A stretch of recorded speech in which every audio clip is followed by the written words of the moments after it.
Hey guys, it's Dr. Travis McDermott here. Today's video is entitled Top 5 Complaints About Your Veterinarian. And then in parentheses, why veterinarians are not bad guys. So we're going to discuss 5 complaints today that people have about their veterinarians and try to explain to you the logic behind why we do what we do. Number 1, I called my veterinarian and they couldn't fix my problem over the phone. They wanted me to come in. They are just trying to get me to come in and pay an exam and pay money. You're going to see a central theme in a lot of these. For some reason, some people think that we're trying to get money out of people. That that's our ultimate goal. And for those of you who know your vet well, you know that that's not the case with us. We're really just trying to do what's best for your pet. So, like I said, every single one of these I can answer with, I did that because I'm trying to do what's best for your pet.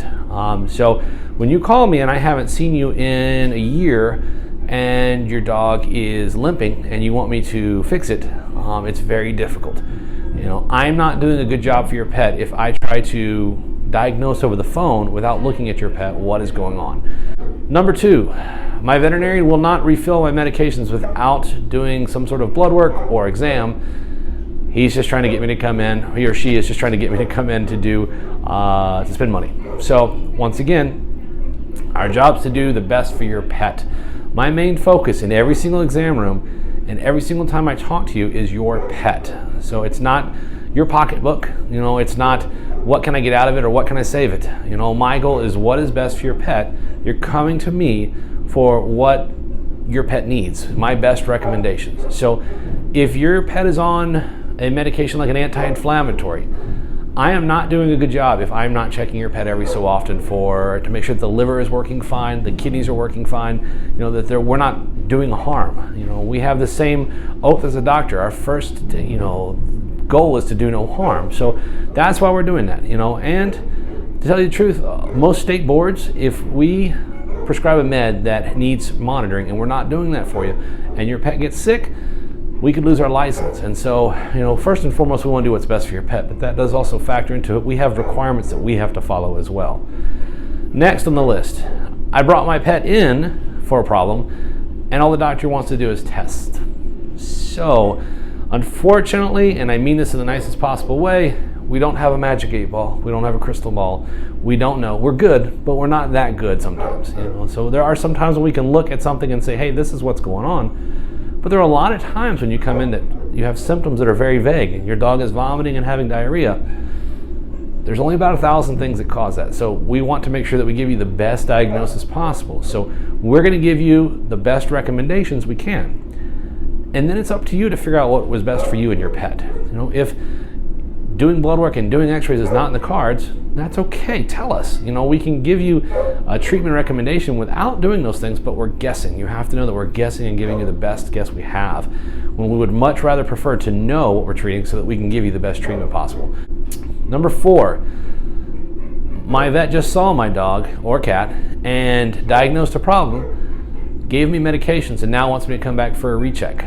Well, the best example of this are ear infections. We treat based on what we see. We'll do a test and see if there's bacteria or yeast and treat accordingly, but we don't know if it's getting better or not. Medicine's not 100%. Sometimes we have to change course, we have to change plans, and that's based on looking at your dog, rechecking it, maybe even doing another test to see if it's the same as last time or if it's better, and making changes accordingly. So most diseases, the recheck is extremely important that you follow those and helps us give you the best recommendations. So last on our list, number 5, I brought my pet in. My doctor recommended blood work, x-rays, or recommended some sort of service, and he won't do it for free. He's all about the money. I can tell you this is definitely not true. We price things to try to give the most services to the most amount of people. And so, generally if we give you a discount on things, that means that we're either breaking even or not even meeting our cost. And we have to pay staff to be here. We have to pay for the lights to be on. We have to pay to keep the doors open. And so there's a cost involved in stuff. So it's unfortunate that you can't afford something that we recommend, but we will always try to work with you, if that's the case, on coming up with an option or a solution that works for you.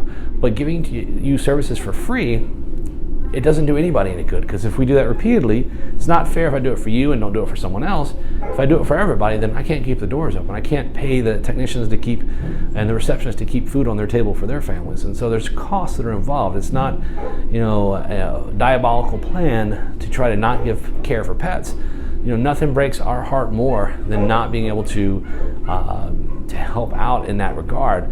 And like I said, we try to do what we can, but there's only so much we can do. And so, there's never any evil plan behind it. It's not about we're in it for the money.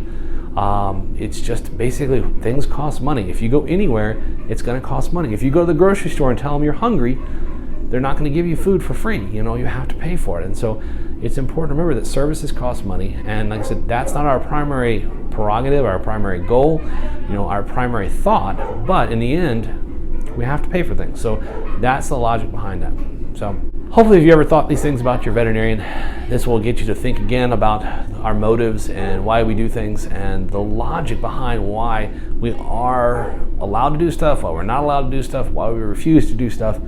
Ultimately, the key points are we're not doing it for the money, and we're not doing it because we're trying to be difficult. We really, truly just want to do the best job possible for your pet and give you the best possible care. Hopefully this was helpful. Thank you guys so much for watching. If you like the video, like and share us on Facebook, and you can subscribe to our channel on YouTube. It's Dr. Travis McDermott, Vegas Vet. Hope you guys have a great week. Thank you.